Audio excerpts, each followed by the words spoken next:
most favorite lady on planet Earth. Yeah.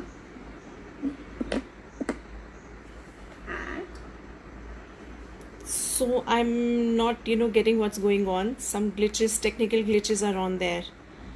I'm not sure whether we are on two screens or what. haven't received any request. Now, Renu ma'am, see, I've sent it again. Yes or no?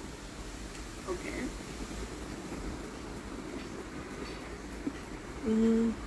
I don't know who many, just a second.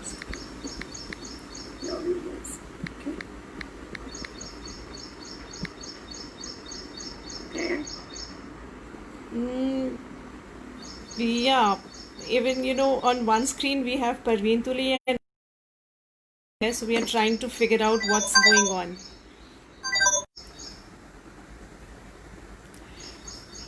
Uh, yeah.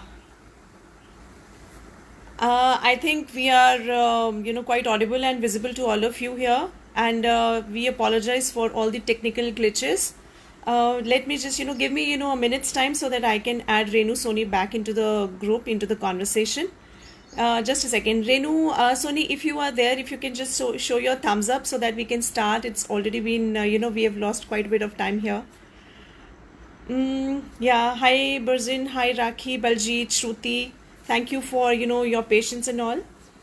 Renu ma'am, still, connecting with you because this is a topic which most of the people will really love to, go and dig deep into undefined parenting because that's the thing which most of us are stuck with. So Renu Soni is a lady who has amazing relations with kids, adults, young adults, parents.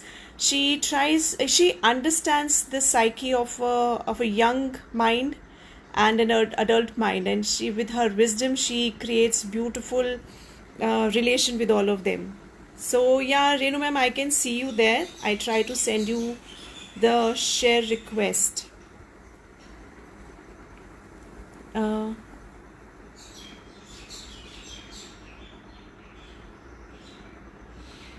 okay. Accept the invitation. I can see that on my screen.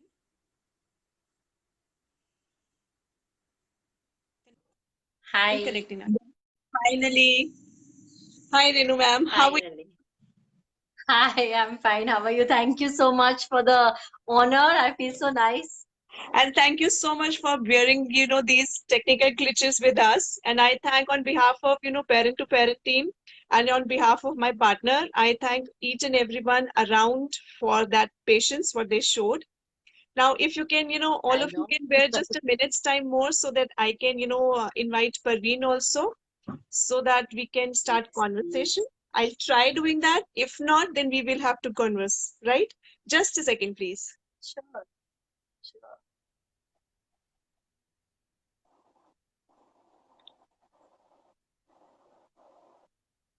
Okay, to my knowing, only one person can be added here. So I've added you because you are the Okay. most important one right now. I can't add another one. Huh.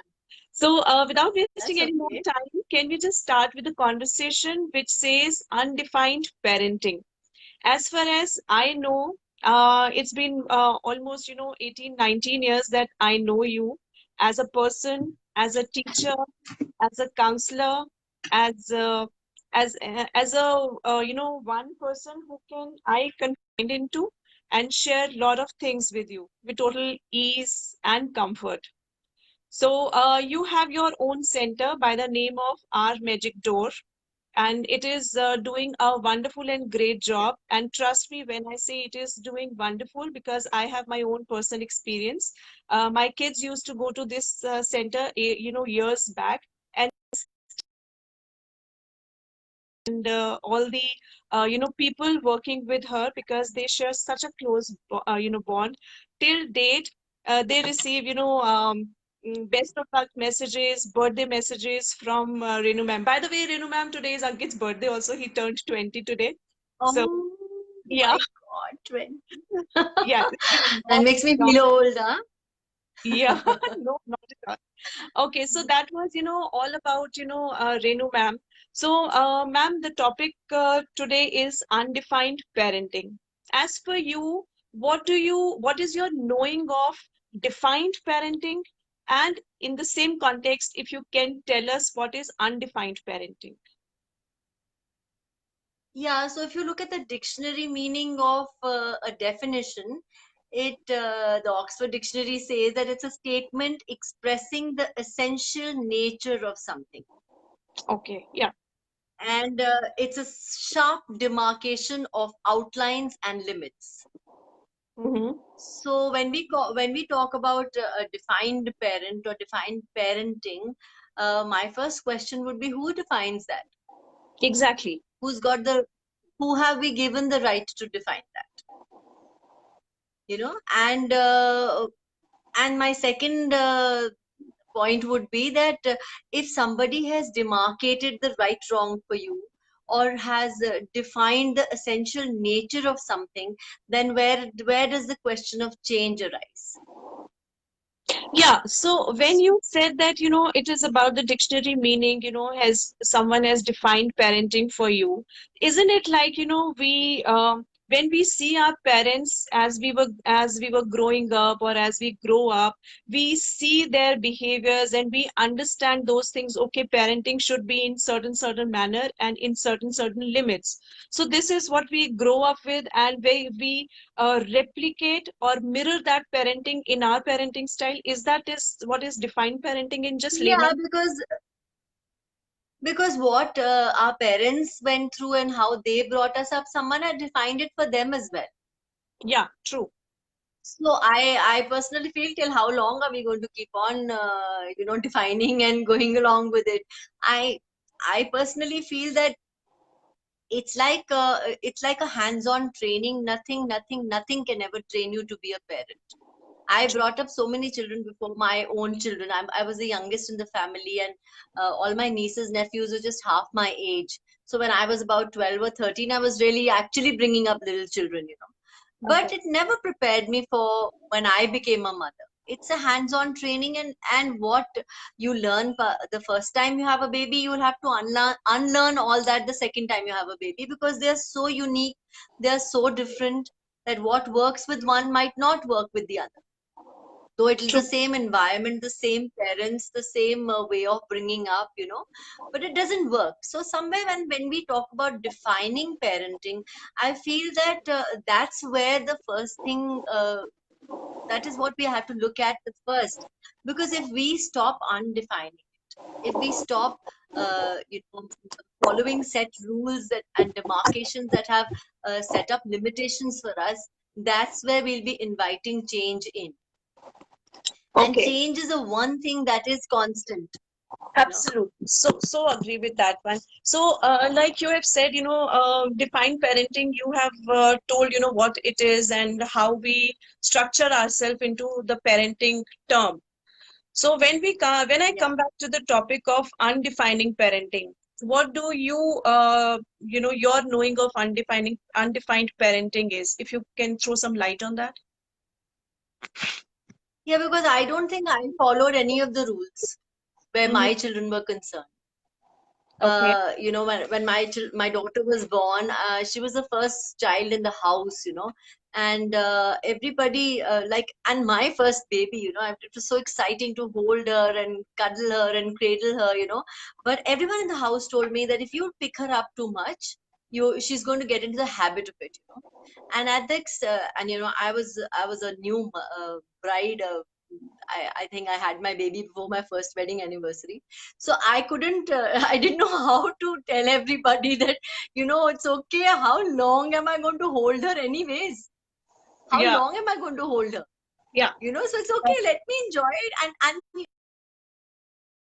there was no Google, there was nothing. All I had was Dr. Benjamin Spock, Right. and I sort of followed my knowing without really knowing that I was following it, and Mhm. when I'm talking about undefining parenting, there can never be one set rule for all the children. There can be never one set definition for all the parents. Each child is different, each mother is different, and each day we are changing. Yeah, So yeah, onto that thing again. I think most of us as parents, we understand and we know that no two kids are similar. They all are different, and parenting style is different.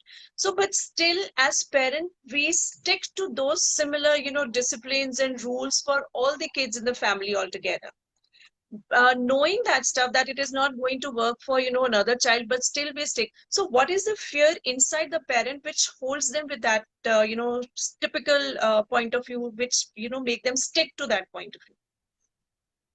Because yeah, as parents we so are under a lot of fear and pressure. yeah, but the fear and pressure, we take on that fear and pressure because we are so scared of judgments. We are Yeah, so scared of what my mother-in-law is going to say, what my sister-in-law is going to say, and how the children in the house have been brought up before my child came in. right. So if I'm going to change all that, I might be answerable to a lot of people, and sometimes that's a big struggle. It's a lot of ruffling lots of feathers. It's rocking the boat, and maybe people might not like it around me.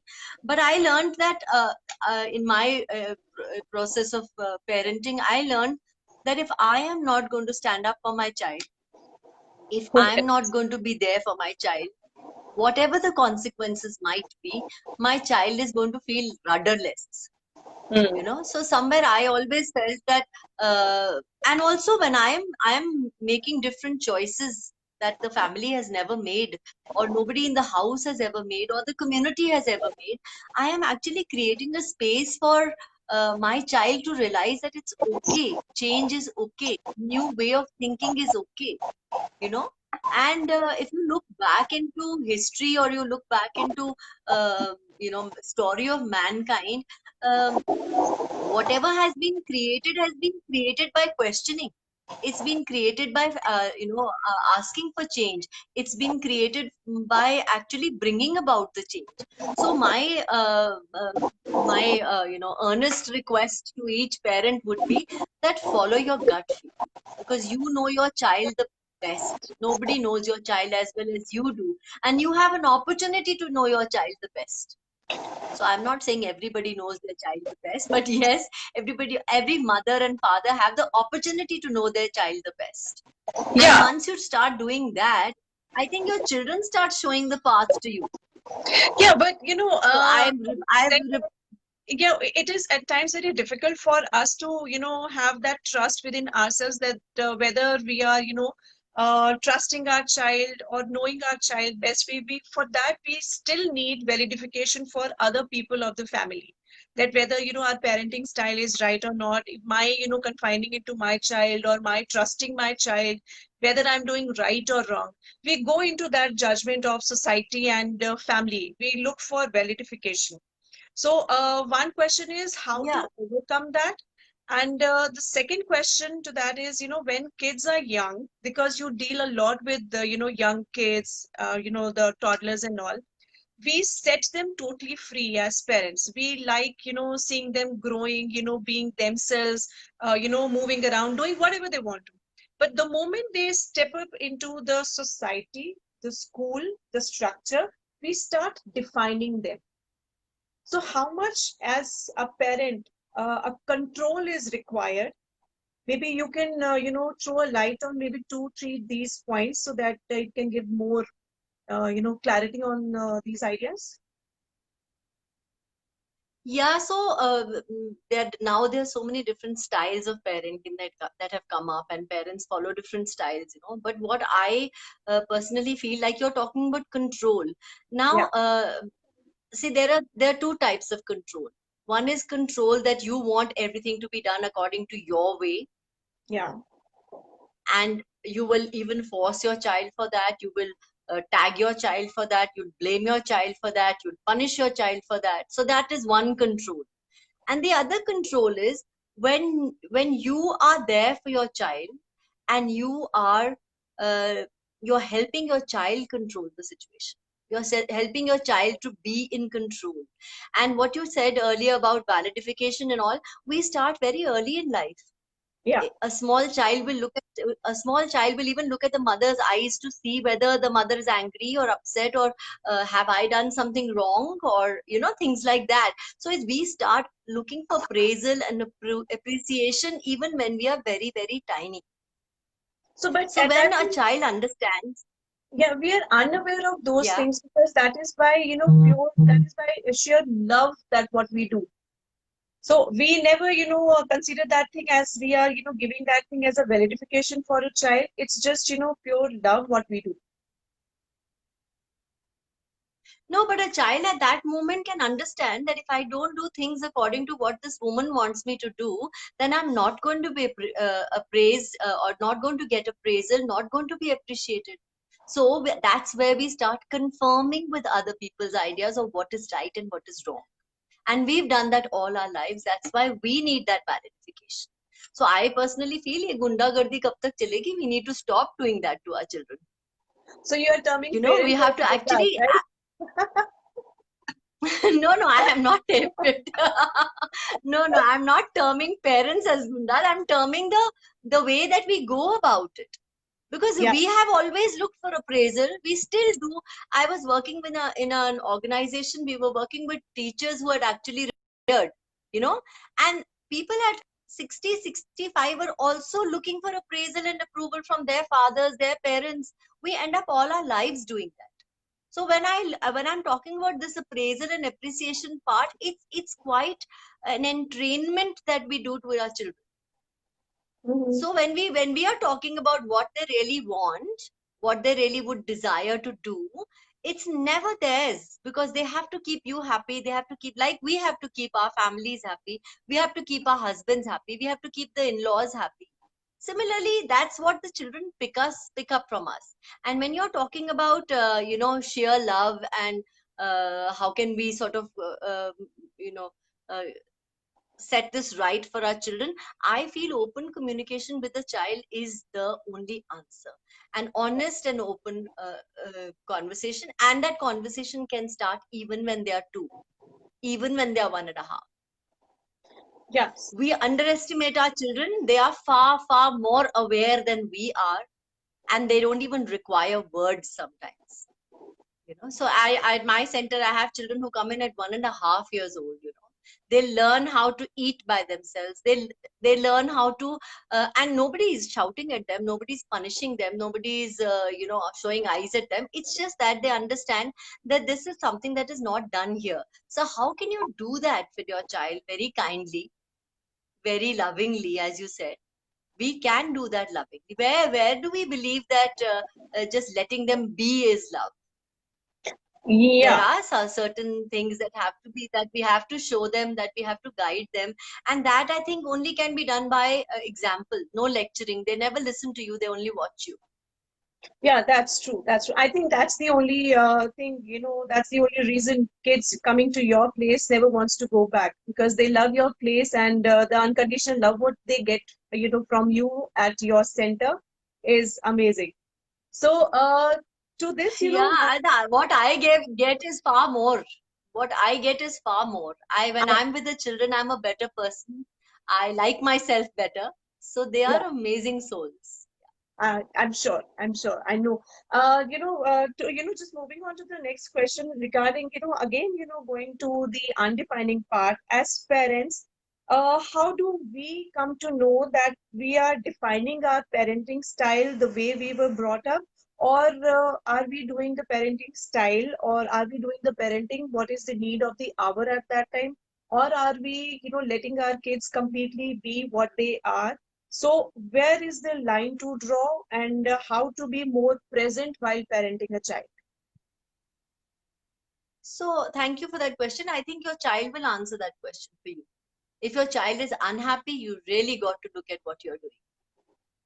Mhm. Children today don't want to go to schools. They Yeah, don't want to study, and most of them don't want to hear a no true. from their parents or from anyone else.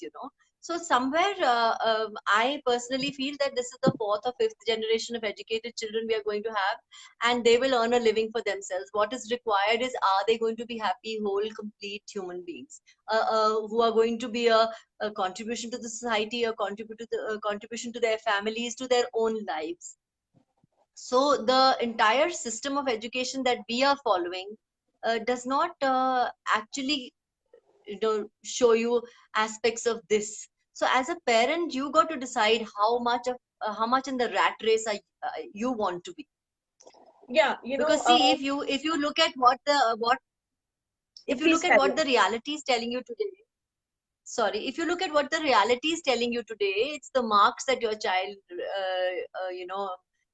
achieves, it's the performances, it's the way he's performing, the way in what is he doing in sports, what is she doing in extracurricular activities. If you look at that, and if you find your child lacking there, then you're going to get into the rut of, okay, this is not the right thing, this what is happening to my child, why is my child not achieving, why is my child not performing.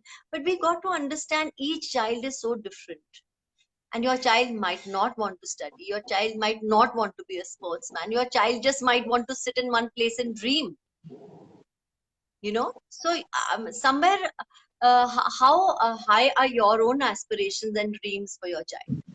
Yeah, yeah, got your point here. Just, a small message for all the, listeners and viewers here. If you have any question, please put in your questions in the comment box so that we can take that up. And coming back to Renu ma'am, the same Hi. question, when you said, let the child be happy first and then, everything will follow. But we as parents, we let our child be happy, but, the unknown fear and the unsaid fear, okay, my child is not securing, good marks and he is not, doing good academically. How can my child be happy if he is not earning something for himself? By the end of the day, whatever said and done, the truth is they have to earn their own living and they have to be happy.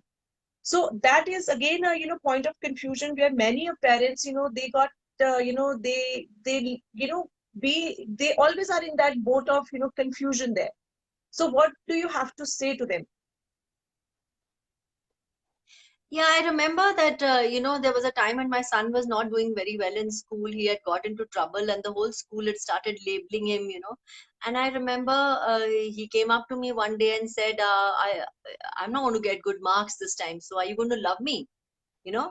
And of course, marks are as important as you make them for yourself. But I did sit him down and I told him that, listen, that doesn't decide how much I love you. So whatever, I think when we are talking about such things, we need to talk about it to the children. Okay, this is my fear about you not getting marks. How can I be there for you? What can I do for you? So I'm sure a child who is not achieving is also going to feel low. It's because the whole system demands that you achieve well, and he's not going to feel as though he fits in. He's not going to feel good enough because our system says that. If Right. you're not getting good enough marks, you're not good enough. So that has to be addressed first, not the marks. So why is the child not being able to do well? What is it behind that? But what we usually do as parents is we only focus on the performance, and if we go back to what the root cause is and sit and talk to the child openly, and I sometimes feel that the longer we take to do that, the lesser are the chances of us being able to clear up or be able to minimize the damages, because it's not just going to damage the child, it's going to damage my relationship with the child. So yes, I understand the fears of what my child is going to achieve and what my child is going to do and how much is he going to earn. I understand all that, but you have to look at what exactly success is for you. So today, if you see a child who's been receiving, 99.9% and is a CEO of a company or is managing very well, has a house, has a swimming pool, has a car, all that is there. But ultimately, is he happy? Is he Happy. being able to do what he is being able to? So yes, I personally feel that it's our fundas we have to clear. How much am I fearful and how much am I expecting too much? high are my expectations and aspirations, how high are my expectations from the child. So it is all about, keeping our, expectations in control and not, pressurize a child with our expectations and, the outcomes, and not, putting a child into the parameters of grading and all. So, Yeah, there was this one question that was asked a couple of days ago on my group, and one parent wanted to know that what are we going to do about, the lifestyle that we have. We don't want the child to have the lifestyle that we have. Now, how is that going to work? How is right. that going to work if you have a different lifestyle and you expect your child to have a different lifestyle? It's not going to work. It's a contradictory thing. So, It's really not going to work. Yeah, exactly. So what your values and what your what you connect with life, what you think about life and living, I think your child will just follow that. Yeah. So, you mentioned, something about the relationship, to which, there is one viewer, Panisha Manghani, and she said that talking to my child did improve her performance tremendously. So that's a very positive, comment coming from one of the viewers. So if you can, talk something about how to build up a relation with, with your child, and how to be aware that you are not into the judgment, into the space of judgment, or putting your child into certain parameters, how to shift from a defined parent to an undefined parenting style. Can you talk something about that? Yeah, so whatever we've been talking about is all defined parenting, no? Yeah. Our expectations, the marks that they get, how whether they're going to be able to earn or not. But this is all the fears of 95% of the whole society, and we pick up those fears. We pick up understanding, knowing. Like sometimes, I have children who cannot deal with the CBSE course. It'll be kinder for them to go to a state board level. But no, the parent decides that no, what will everybody else say? I put my child into CBSE, taken my child out of CBSE into a state board. That's so. So there are certain things that we got to look at ourselves, and I would really like to thank this lady. What was her name? You said Manisha Manghani, who just said that talk. Yes, so Mrs. Manghani, I think it's amazing that you can talk to your child and get through, because the earlier you start doing that, the longer in the long run is going to really work out for you. So talking to your child even when they are children, even when they are very tiny and you feel they're not going to be able to understand, so yeah, there are certain times when they're very small, you could talk to them about whatever choices they are making, and allow them to make certain choices, right? So the child feels empowered. When we are when you're talking about judgments, when the child can sense judgments from us, sense our disapproval, sense our love, sense our acceptance more than anything else. And if you are saying something else but your energy is something else, your child is going to pick that up. So when you're talking to your child, I personally, from my experience, I know that I talk about my own self to my child.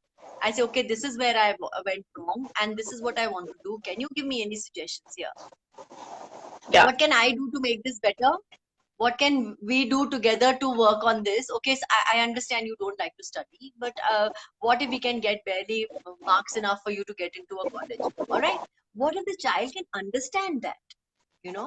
I can understand that, okay, my mother is here to help me. But when you are saying, tumse to hota hi nahi, tum to kar hi nahi pate, unko dekho, the other children are doing so well, and whatever we say, this is an entrainment. We don't even realize sometimes the words that are coming out of our mouths. True.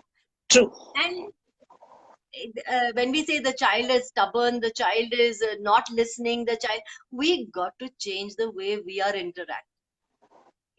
We have to try different methods. One method might work one day, it might not work the other day. So we as parents have to be as innovative as we can and keep devising new ways, new methods, new techniques to get across to our children. Because if we can't get across now, then once they enter their teens and a little later, it might be too late.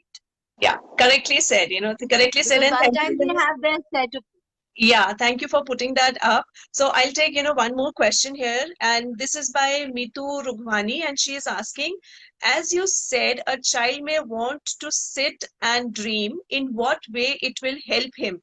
If a child is taught life values very lovingly and still he is not ready to take them up, what should be done? Isn't the fear of the parent quite natural in such situations? Definitely, it's natural. I wouldn't say your fears are all there because you're aspiring for something different for your child.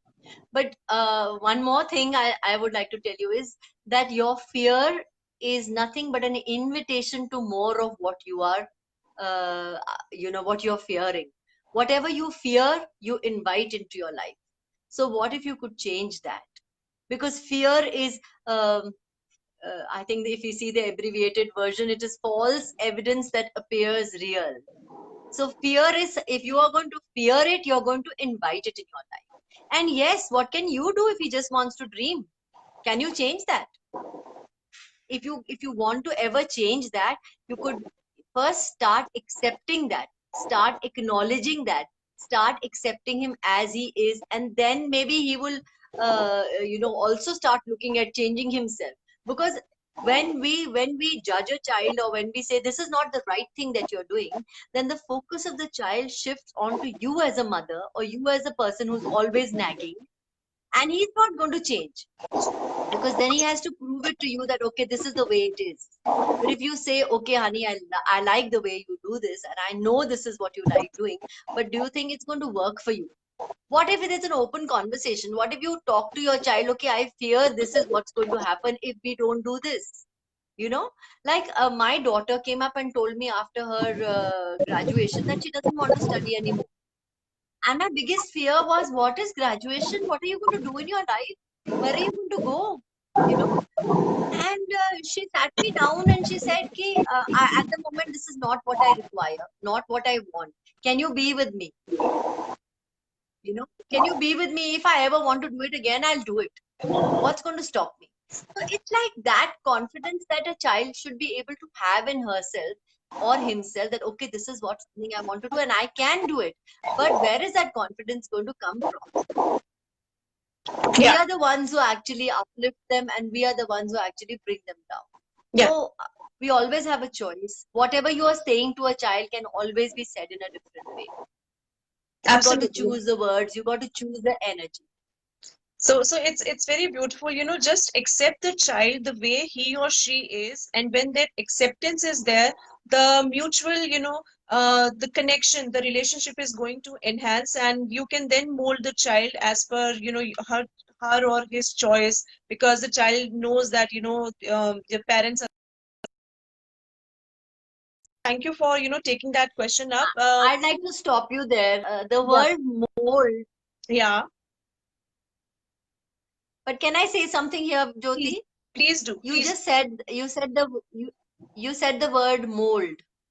Now, a child is not a piece of clay that can be molded. I'm sorry. No, no, no. I completely, go with that thing, just you and I know, what we are trying to say, but, just taking this thing in a layman's, language so that people can Yeah. understand. Because you and I come from the field of, different world altogether.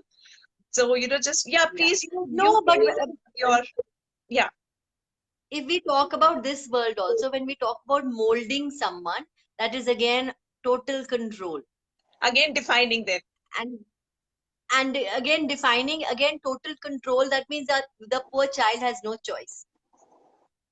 Hmm. And living in a choiceless world can be the worst hell, you know. Yeah. So So, what choices can we give to one child? yeah, exactly. To the same question, what we answered right now, Mitu is again up with her second question, which is, she still needs some clarity on that. She's asking, you mean if something unpleasant is becoming inevitable, nothing can be done, should be left on his own? So she's asking, added question to that one. Yeah, but what is unpleasant about dreaming? It's your point of view. What is unpleasant? It's just that it's not according to what you think is the right thing to be. what if that child in his dreaming can turn out to be, another Einstein or somebody else? But what have we decided about what dreaming is, what unpleasant is? So that is where I say that when we have children come to uh, change our lives for the better, children come to teach us, children come to take us forward, children come to make the world a better place. And what if we are with them, we will be able to make that world a better place. But if we are going to clash with them, if we are going to, because see, in this generation didn't know or hasn't seen your world. Their world is totally different. We have never inhabited that world. We cannot inhabit that world. What we can do is we can be support system for them. So, I mean, when you are labeling a child as a dreamer, or you're labeling a child as an achiever, or you're labeling a child as a slow learner, or you're labeling a child as a person with behavioral disorders, we got to question our own points of views, our own thought patterns. Is what do I believe, and is what you believe working for your child? If you believe he's a dreamer and he has to do something pleasant and that is unpleasant, is that going to work for your child? No. He's going to get that energy from you of no acceptance, of being wrong, of doing something which is not approved of, and that's only going to bring his self-esteem down. So of course, I'm so happy you are saying that I'm aware of what is unpleasant. So what if you could term it something different, and be aware of what your child is asking you to be aware of at that. Maybe Yeah. the child is asking for something, maybe the child is wanting to let you know that, okay, this is not working for me, and there's nothing wrong in that. It's just that if what is not working for him, can you both sit together and see what is going to work for him instead? Yeah. So To that yes, I when feel, when we talk about, yeah, to that I feel, most of the when we parents. talk about definitions,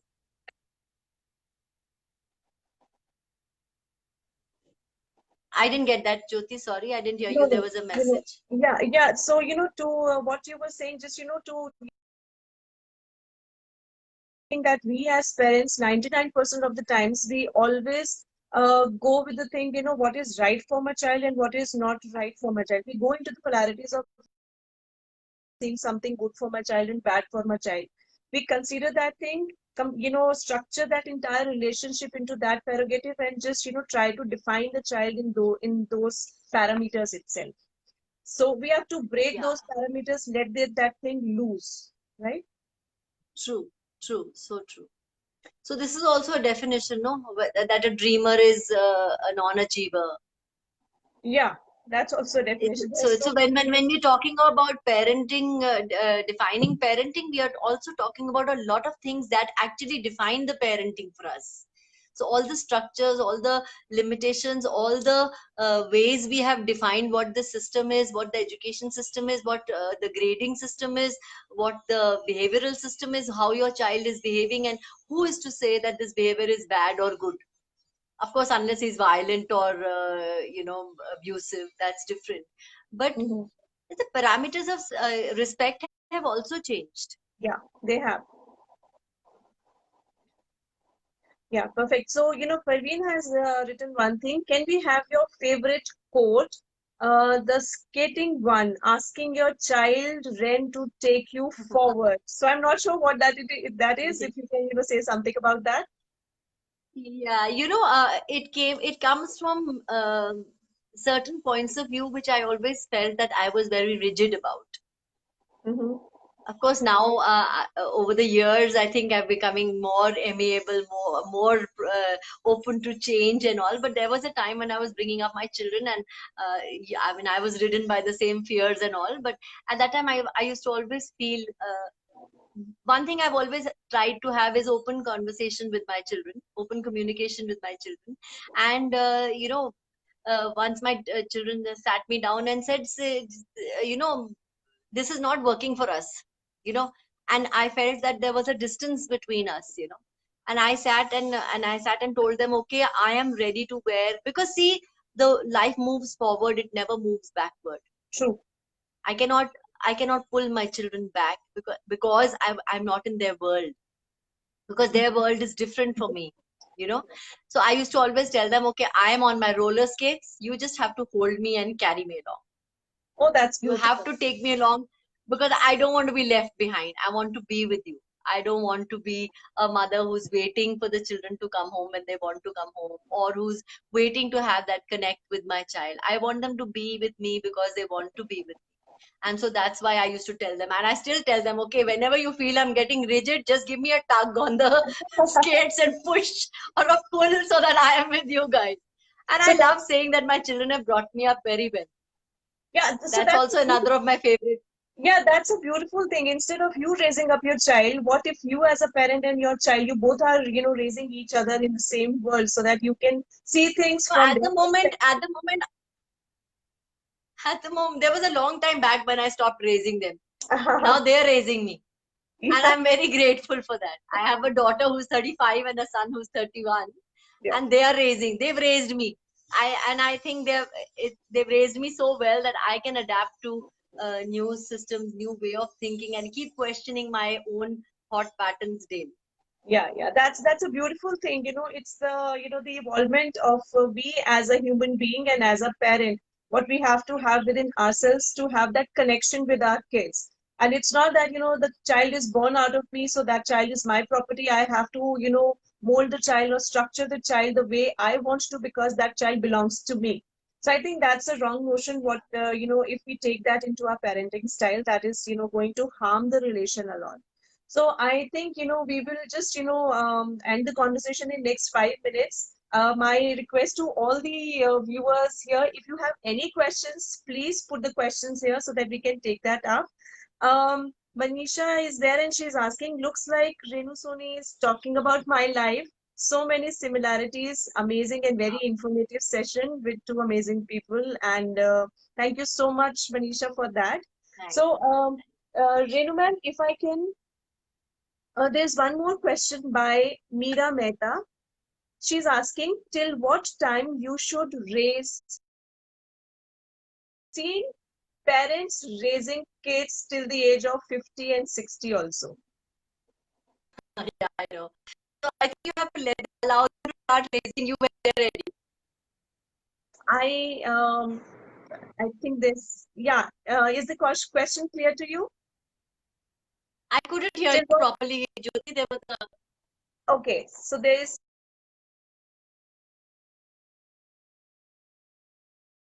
asking, Okay, so we lost the connection with Renu. I will add her again.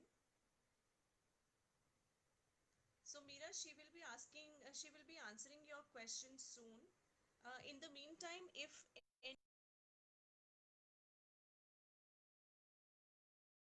Meera Mehta's.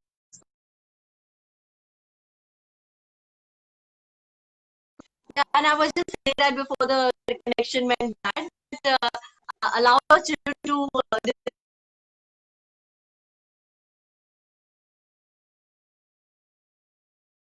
child.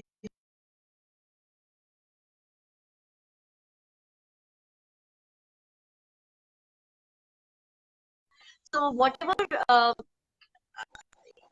decisions we make, whatever um, points of views, we could make them open to change anytime. Because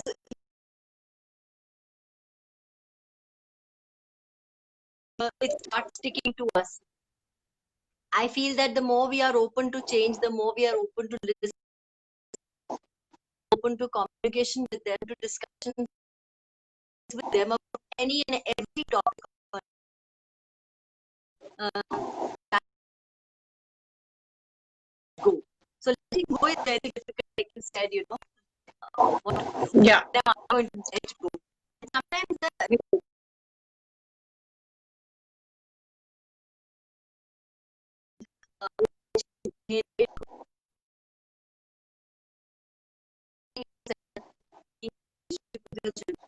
and keep communicating with them. That's what I feel. Okay. That's a great, yeah. So if I'm, interrupting in between, I'm so sorry because, connection is going little haywire. Yeah, So please if we back. can take, one or Yeah, one or two Thank you. questions very quickly. Here is one, Ravina Chabrani, and she is asking, kindly elaborate the kids raising the parents. I If can't you hear can you, talk Jyoti. something, I'm kindly sorry, I elaborate the can't. kids raising the parents.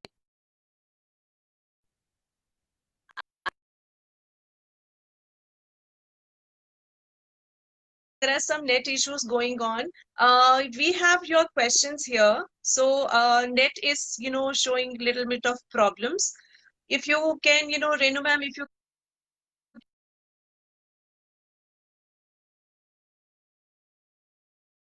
I get will do their that. answer. I will do that. Yeah, Please, please, let them please. post the question and I will answer that. Yes, I can't hear you. we are so sorry about Yeah, we are so sorry about the connection. And, I thank you, Renu Soni, for your, valuable time for our group members. On behalf of Parent to Parent, I and Parveen Tuli thank you for your wisdom on parenting and giving us a new, ray of hope in our parenting style. Thank you so much for Thank that. you. And thank you Thank everyone you. for It's been joining an in. honor. Thank you for remembering me, for honoring me, and I love you all. Thank you so much. Thank you so much. Bye-bye.